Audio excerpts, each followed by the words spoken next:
Do you want to know how you can log into your Fedex Payroll account? If yes, then this video is for you.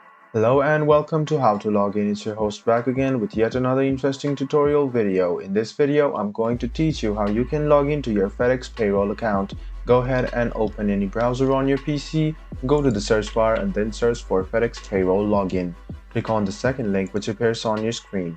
It will take you to the official login portal of FedEx. After this page loads up, go ahead and write down the user ID on the first box.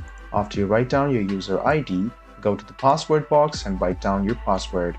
Make sure to check your password by clicking on this icon which says "So" over here. You can also hide it again. And you can click Remember My User ID and then click Login. This way, you can successfully log into your Fedex Payroll account.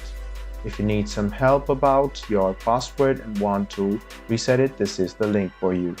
I hope this video about how you can log into your Fedex Payroll account was helpful for you. If you still have any kind of confusion, please do mention us on the comment section down below. Like the video, subscribe to the channel and do hit the bell button for more. Hope to see you in the next video as well. Until then, goodbye, take care and make sure you enjoy.